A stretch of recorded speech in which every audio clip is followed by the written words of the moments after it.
AC चलवाओ जाओ हो रहा है।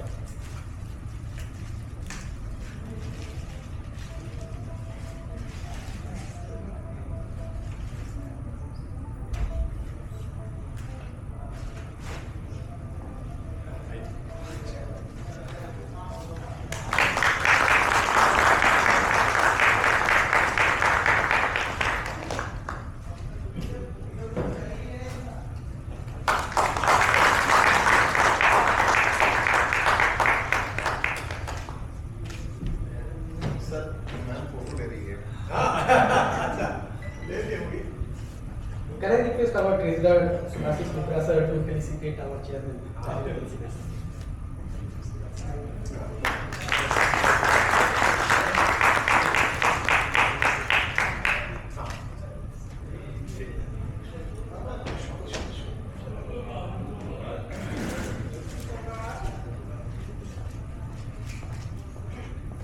So now I just request R.P. Singh sir to say some insightful words to all of the members here. He has been a long-standing member of NIPM and he was very instrumental in getting the NAP fund at Delhi in 2025 done with the shape it was actually.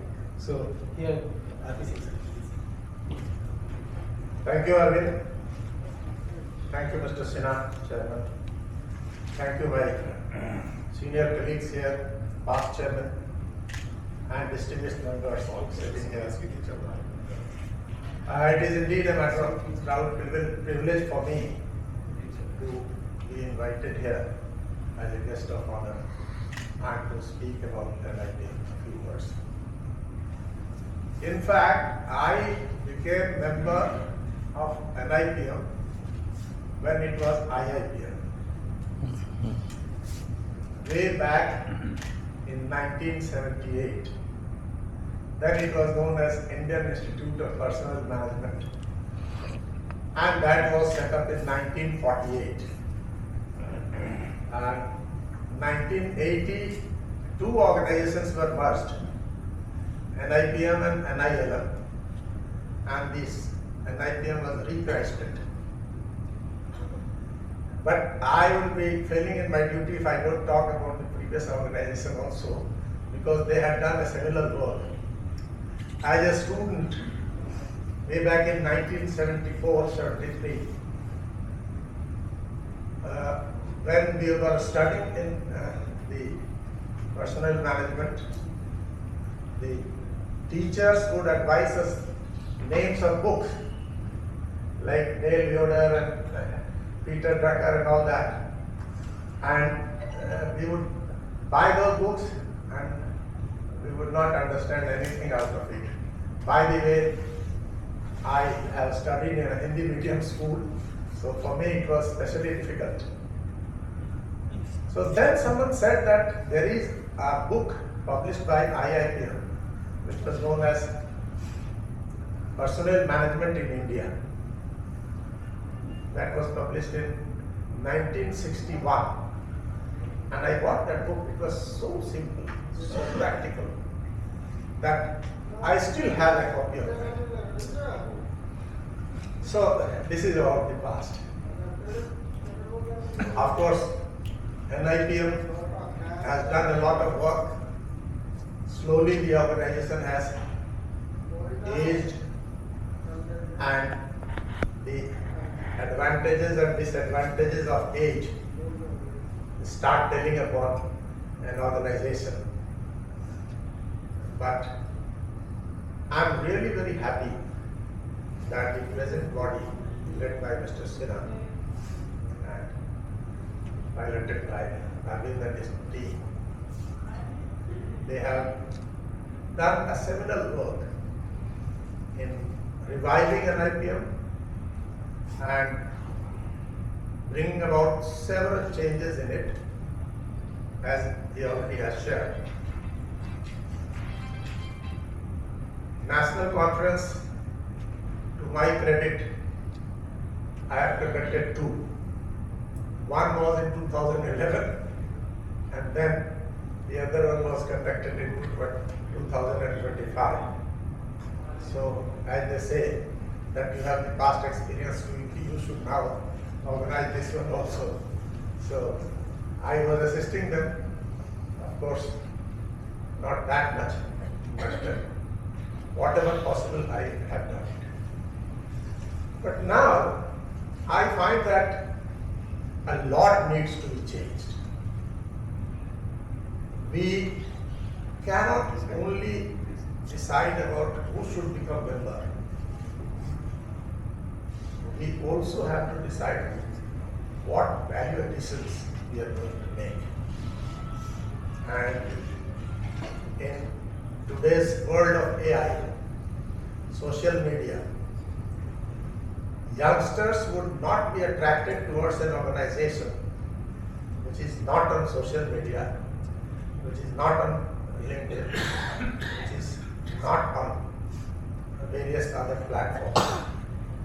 So I would say that let us make an effort to do something. Of course, we have an expert sitting here who would guide us about what is to be done. But to my mind,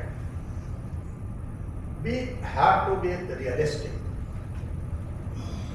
We know that NIPM was the only organization at one point of time after purchase of NILM. Then NHRDM came up.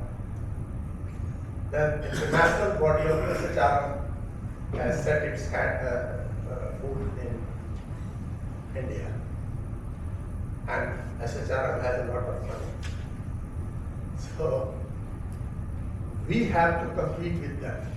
We have to provide certain values, which, because SHRM mostly has US backgrounds, the rules and regulations and certificates that they give, they are valid for mostly US courses.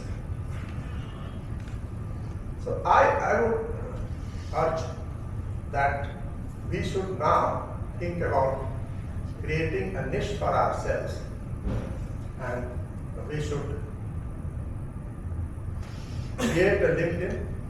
So we should try to create a sort of specialization, branding for ourselves. HR, of course, is there, but industrial relations, labor laws, and ILO, these are the areas which remain to be touched and about which we need to educate our people. So we should develop a brand value for ourselves in these areas, and with this perhaps we will be able to attract more youngsters. We should also try to coordinate with government departments. I mean, we have been trying hard for getting a chartered status for NIPM, which has not been possible and which will not be possible now with the present government. So let's be realistic, and we should keep on giving our suggestions to the government about various policy matters, regardless of whether they are asking or not. So if we want our presence to be felt, I think we should spread our tentacles in these areas, and then perhaps we'll be able to do better than what we are doing today. So with this, I think I'll end, because we are here to listen to the experts. Thank you very much. Thank you for inviting me, and congratulations on this National Foundation Day. Thanks.